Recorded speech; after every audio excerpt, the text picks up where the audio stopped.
llamado Galileo Galilei,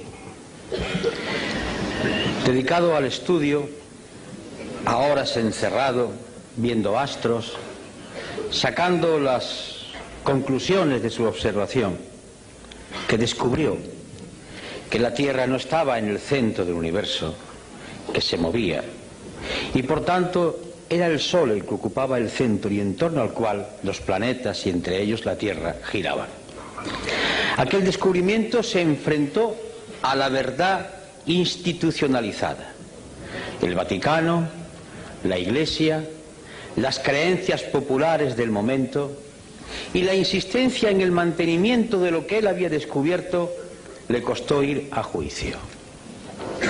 Y frente al acusado, ¿cómo podía él pensar que se había equivocado Aristóteles?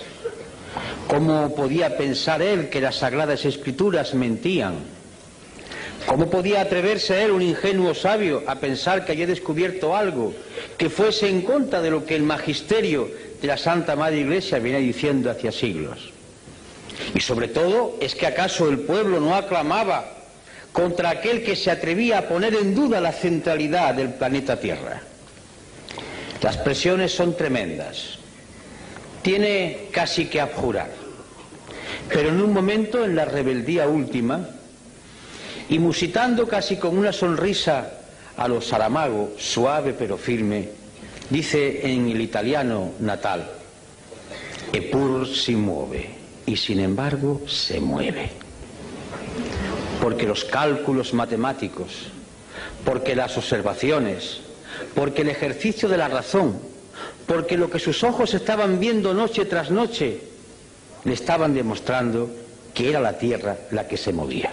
Pues bien, estamos hoy en la España de 1999, en la Europa de 1999 y en el mundo, en un momento en el que en otras ocasiones de la historia las sociedades han tenido que escoger un camino u otro, o seguir en la resignación o plantar cara, la rebeldía que acaba de decir Manolo Cañada.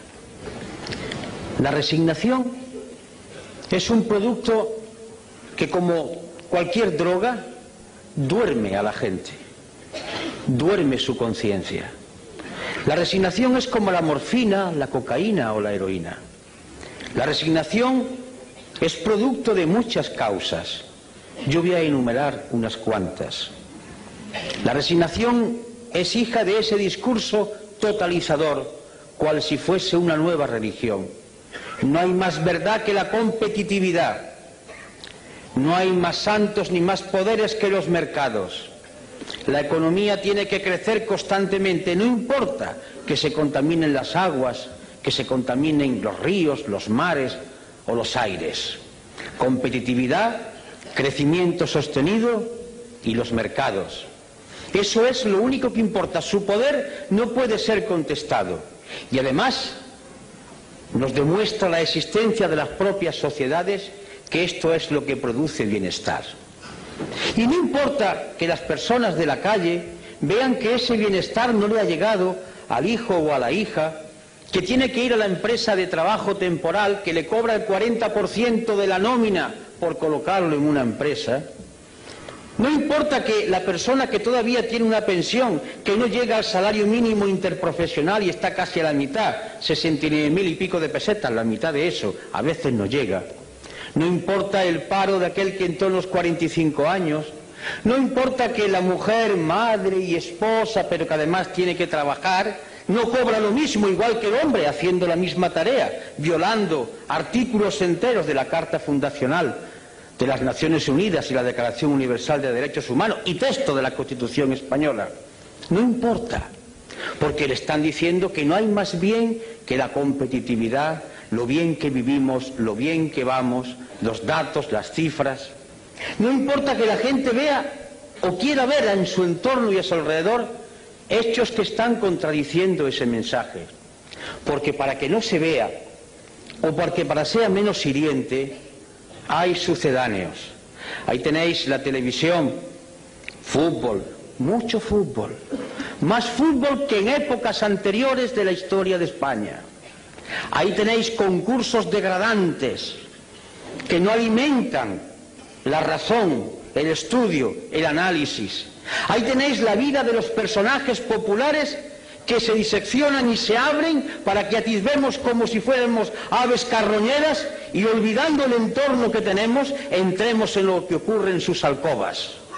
Ahí está toda una literatura de evasión para que la gente no vea y por tanto confunda su existencia real con la existencia que le ponen en las pantallas o en los informativos, para que ocurra como aquello que tantas veces digo de la viejecita que a finales del siglo XIX estaba vendiendo cerillas a la puerta del Palacio de la Ópera de Madrid en un mes de enero a las 2 de la madrugada, aterida de frío y envuelta en una toquilla vendiendo cerillas para poder subsistir. Y cuando entraban hombres y mujeres envueltos en armiños, en capas, con lujo y con joyas, decía: qué bien vivimos en Madrid. Un caso de alienación, un caso de suplantación, un caso de drogadicción. La imagen, lo bien que vivimos, las historias de alcoba, las revistas del corazón, las frivolidades que hacen olvidar lo que ocurre diariamente, o si se ve, se eleva a otra categoría, como si no fuese lo real. Resignación, además, porque el discurso oficial, que baja desde muchos sitios, baja desde los poderes públicos, baja desde las sentencias de los tribunales, desde las cátedras, desde las clases de EGB, donde el maestro escuela va inyectando ya unas determinadas ideas, baja desde la televisión y de los medios de comunicación el discurso de que no hay otra salida, esto es lo único posible. Y si no, fijaros, estamos mal, pero peor estaban en el muro de Berlín. Y cuando ya se acude a hablar del muro de Berlín es porque no se tienen razones y hay que decir: mira qué mal fueron aquellos, porque es la única justificación. Resignación, porque los pueblos, cuando tienen problemas, no son rebeldes. El que tiene que comer todos los días no puede permitirse el lujo de perder por un acto de rebeldía el puesto de trabajo. La rebeldía siempre ha surgido de aquellos que comían todos los días. De aquí la gran culpabilidad de muchos intelectuales españoles que, comiendo todos los días bien del pesebre o bien de su trabajo, no han sido capaces de decir basta a esta situación de degradación. De ahí una resignación que nace de la evidencia diaria del paro, que es cierto, de ese paro que dicen que se reduce porque la estadística dice que cuando una persona trabaja 2 horas a la semana ya no está parado. Una disminución estadística de los empleos a tiempo parcial, de las horas extraordinarias que se imponen pero que no se cobran, de la angustia si mañana poder trabajar. Eso es resignación. Resignación que cae sobre un pueblo que se da cuenta, además, o no se da cuenta porque no le gusta o no quiere verlo o no dejan verlo, que estamos yendo hacia atrás, que estamos llegando a cotas propias del siglo XIX, que aquella seguridad social para todos, que el tema del subsidio de desempleo va bajando continuamente en contra de la Declaración Universal de los Derechos Humanos o de la propia Constitución. Resignación que surge de la culpabilidad del propio parado. Uno de los éxitos, entre comillas, del sistema americano es conseguir que el pobre, que el miserable se sienta culpable de su situación. Es la filosofía calvinista, hija del protestantismo. Tú eres culpable de tu situación, no has sido capaz de triunfar. Esa es la filosofía de la sociedad americana. Y si no has triunfado es porque tú eres el responsable. Esta sociedad da oportunidades a todo el mundo. Si tú no has podido hacerlo así, tú eres el culpable. Y entonces el oprimido, el pobrecito, el esclavo se echa en la responsabilidad de su situación. Es perfecto el dominio del poder. Un dominio del poder que ya no se basa en la fuerza, en la coacción, en la utilización de la Guardia Civil o del Ejército. Se basa en un dominio mucho más terrible, más duro, el dominio de la mente. Ese opio que cae desde los aparatos de televisor, ese opio que cae desde la sentencia de los tribunales, desde los discursos políticos, que va empapando la mentalidad de la gente y va diciendo calla, calla, calla, porque si no callas puede ser peor. Esa es la resignación que se produce como consecuencia de sentirse separado, que él es el autor de su situación. Y por tanto aquel compañero que ha sido acusado de que cobró una vez indebidamente el seguro de desempleo, ¡ah, miserable, tú eres el culpable! No importa que los ladrones de alto copete sean exhibidos como figuras brillantes a enseñarle a los hijos como ejemplo a seguir, pero el miserable que ha estafado solamente un mes del seguro de desempleo es el culpable de todo lo que está ocurriendo. Eso es resignación. Resignación que surge de los medios de comunicación, y no se me enfaden las cámaras, no va con vosotros, pero va con los que tienen el poder en vuestras empresas, va contra aquellos que optan por decirle al pueblo una parte de la verdad.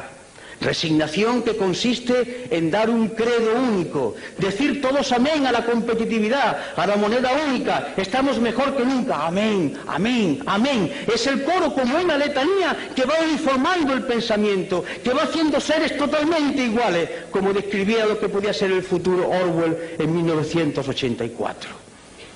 Esa resignación, por tanto, es hija de una economía, de un sistema político que confunde muchas cosas. Una información que está haciendo surgir en nuestros universitarios, en nuestros institutos, en nuestras academias, en las escuelas básicas, la cultura del sí o no, propia del ordenador. La vida está llena de colores, de tonos, y por tanto el lenguaje es mucho más vivo cuanto hay más cosas que hay que ser descritas. Sí o no, blanco o negro, derechas o izquierda. Conteste usted como el ordenador, afirmativo, negativo, afirmativo, negativo. Se busca ya no al ser humano pensante capaz de la reflexión, de la duda, de la inquietud. Se busca al esclavo sin pensamiento. Y por eso no se quiere la historia, y por eso se desdeña la memoria, porque los seres humanos somos hijos de la memoria. Yo soy lo que soy porque viví con mis padres, mis recuerdos, mi historia, mis vivencias. Yo soy la actualización de todo un pasado que está vivo. Si me quitan la memoria soy un zombi, un muerto viviente. Y queremos pueblos de muertos vivientes, que se estimulen por el último partido del Barça Madrid, que se estimulen por la última historia del tal o cual conde o de tal o cual señora, que digan en los corrillos, incluso en los parlamentos y en los lugares donde había que debatirse de los problemas, se cuenten chistes de la vida privada para olvidar la tremenda realidad. Escapismo, droga. Igual que la heroína, igual que la cocaína, droga, escapismo, sedar el pensamiento, aniquilar el espíritu crítico y por tanto fomentar la resignación y frivolidad, mucha frivolidad. Y por tanto la política entendida como compraventa de votos. No importa, ¿qué es lo que quiere el pueblo? Al pueblo al cual convenientemente se le va a decir lo que quiere a través de determinados medios. Más fútbol, pues más fútbol. Pero es que yo pienso que no, es que tú tienes que decir lo que le gusta al pueblo, al cual yo, mediante medios de comunicación finísimos, le voy diciendo qué es lo que le conviene. Pero yo represento un proyecto, yo quiero explicar un proyecto, yo quiero dirigir a mi pueblo del cual formo parte para decirle el punto de vista de nuestra organización. No, no, no, lo que conviene es que ganes votos. Eso no está bien dicho. Tienes que ser respetable, tienes que hablar y decirlo políticamente correcto, el buen tono, como el chico de la burguesía del siglo XIX. Niño, eso no se hace, eso no se dice, tú lo haces por bajo cuerda, porque todo debe permanecer como si aquí no ocurriera nada. Es decir, la cultura de la hipocresía, crear una sociedad hipócrita, que miente a sabiendas, que sabe que está diciendo algo que nadie cree, pero lo importante no es decirlo, lo importante es que hay que hacerlo, pero que no se diga. Y ese cáncer va avanzando, degradando, corrompiendo y aniquilando las fuerzas para combatir. Y ese es un camino, sin duda dulce, es la muerte lenta, como se consume un brasero, como van muriendo aquellos que beben la cicuta, muerte que le dieron al gran Sócrates. Va durmiendo paulatinamente todo el organismo y se muere uno con la sonrisa en los labios, pero muere. Y el otro camino es lo que ha dicho Manolo, rebeldía. Pero la rebeldía no es un gesto altisonante, no es un grito, no es un insulto, no es una pedrada, no es una mala contestación, es mucho más profundo. La rebeldía es un grito de la inteligencia y de la voluntad que dice, y lo voy a decir en Román Paladino, no me da la gana de decirle que sí a esta actual situación. ¿Por qué? Porque no quiero, Y me niego a decirle que sí, porque entiendo que puede haber otra situación y por tanto yo no asumo esta podredumbre y no participo de ella y lucho contra ella. Y esta actitud es una actitud intelectual. Y cuando digo intelectual no quiero hablar de universitario, de la mente de cualquier ser humano. Es un posicionamiento que nace de la mente y del corazón, del fuego, del querer cambiar. Esta es la rebeldía fundamental. Lo otro son voces, son chillidos, son insultos, son graznidos. Dale caña, circo romano. No, la rebeldía no es ni más ni menos que el posicionamiento con otros valores y la decisión de hacerle frente. Rebeldía para decir que no aceptamos que la competitividad y el mercado sean los que rijan los destinos de las sociedades, que entendemos que hay una Declaración Universal de Derechos Humanos que tiene que cumplirse y que eso significa sociedad de pleno empleo, donde el hombre y la mujer sean exactamente iguales, donde no haya marginados y que costará mucho tiempo y mucho sacrificio, pero es hermoso luchar, incluso morir por eso, porque morir tenemos que morir, muramos por lo menos luchando por un ideal noble y no consumiéndonos como un brasero.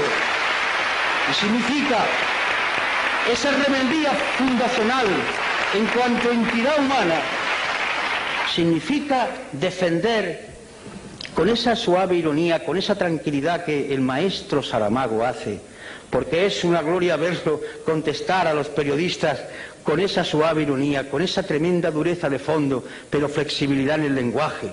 Significa defender que hay valores que deben ser mantenidos, el hermoso valor de la igualdad. Como decía uno, la sangre es roja y todos la tenemos roja, no hay sangre azul. Y además, como decía otro, todos los corazones, salvo alguna excepción, están en la izquierda. Por tanto, esa igualdad que hace que los seres humanos nazcan de la misma manera.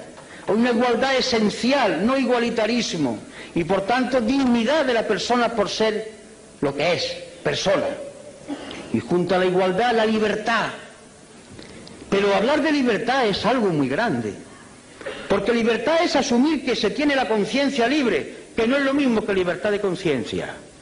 La conciencia libre significa que yo puedo decidir si yo tengo todos los elementos para formular mi decisión. Estoy bien informado, estoy bien formado, me alimento todos los días, tengo un techo donde guarecerme, tengo una ropa que ponerme y una vez que tengo mis necesidades más elementales satisfechas, yo puedo empezar a pensar para ser un hombre libre. Porque si yo tengo que buscar el trabajo trampeando como sea, poniéndome en la cola del paro, vendiéndome por 4 perras porque tengo que comer los míos y yo no soy un hombre libre, aunque mañana me permitan que vaya a votar en las urnas. Yo voy movido por mi hambre, por mi necesidad de tener que venderme en cada momento para el trabajo. Y junto a la libertad, en sentido espléndido de la palabra, la justicia. Y no hablo de tribunales de justicia, hablo de eso tan sencillo de dar a cada uno lo suyo, que impere el derecho, que no haya distinciones, que todo el mundo sea medido por igual rasero, por el rasero de la ley. La justicia que consiste además en que se conforma una sociedad.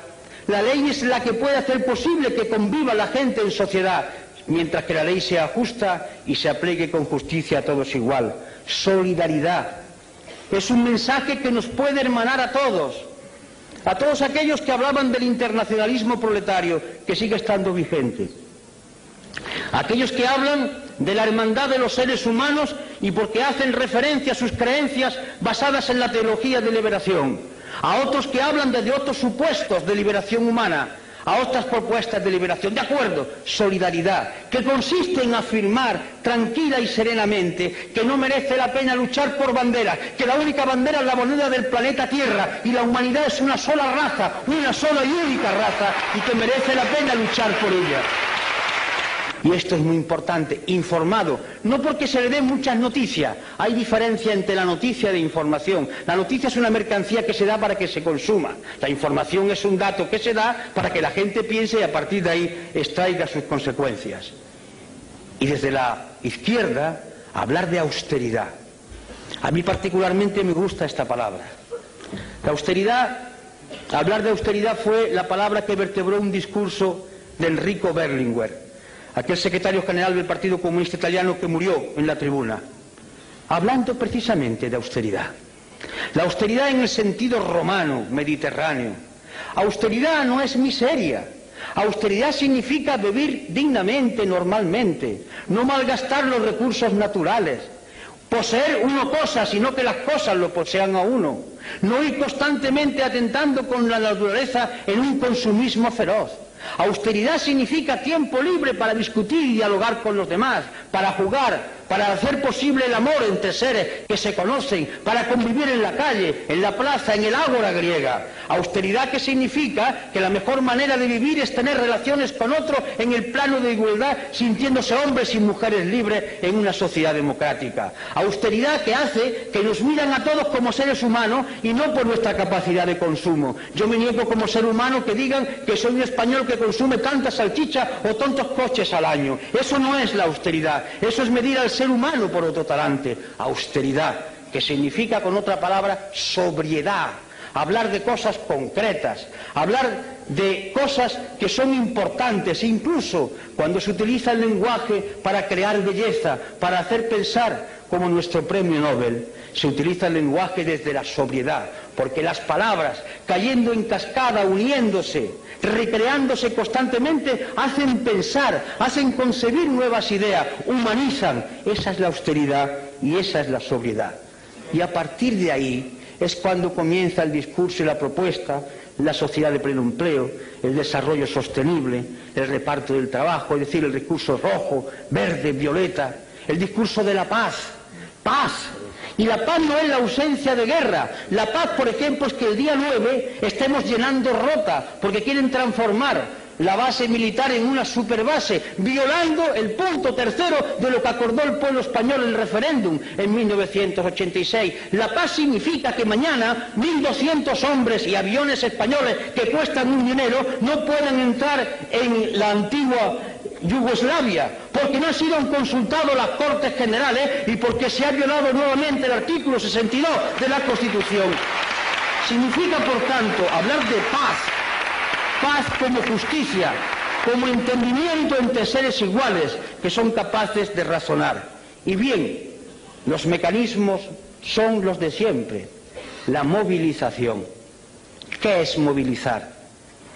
Desde la izquierda, siempre movilizar no ha sido solo llenar las calles de gente, que también. Movilizar ha sido concienciar. Nosotros existimos, los que queremos pensar por nuestra cuenta, para perturbar a los demás.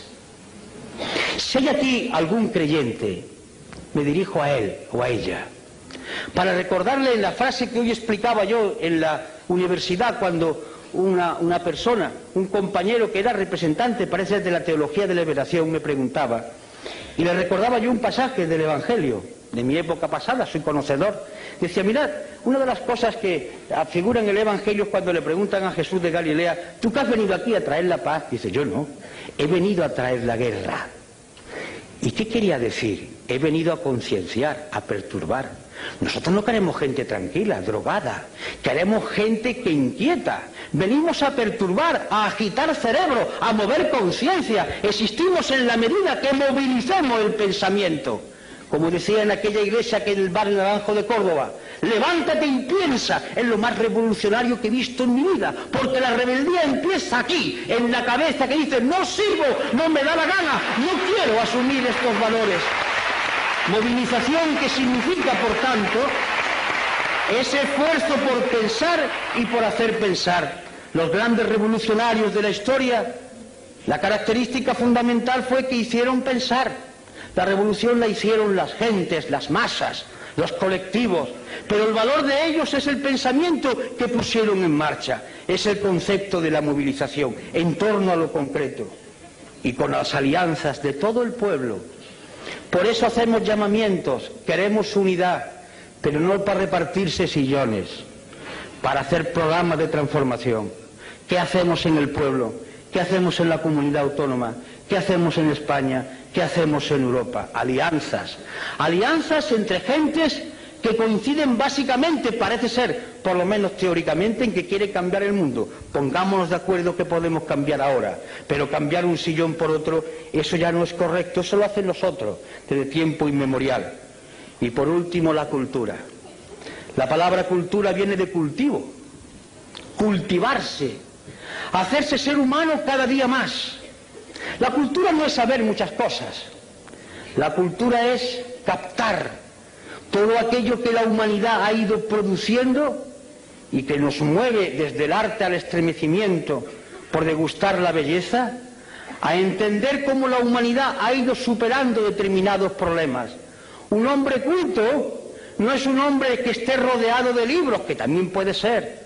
Un hombre culto es un hombre que mira al mundo con mirada independiente y libre. Un hombre culto puede ser un campesino de nuestras tierras, cuando revina, palabra que utilizan en mi tierra, está pensando, pero sabe calcular las cosas, piensa como quiere, es un hombre que tiene un tipo de cultura. Y ese hombre que a lo mejor no sabe leer, le puede dar la mano a otro culto de la universidad, que sabe más cosas, pero está en la onda de la cultura, porque ambos confluyen desde su sentido de hombres libres con capacidad para pensar. Y en fin, en el acto de hoy, donde ahora va a tomar la palabra el maestro Saramago, y dicho con todo cariño, en el sentido de ejercicio de sencillez y de hondura, la voz de Izquierda Unida esta noche no ha hablado de programas, ni Manolo ni yo. Hemos hablado, y os lo confieso, de lo que nos mueve a nosotros, a él, a mí, a José y a los demás compañeros y compañeras. No sé lo que ocurrirá en los próximos meses o en los próximos años, pero la decisión de mantener este discurso es firme por nuestra parte. La vamos a seguir manteniendo, no lo pensamos cambiar.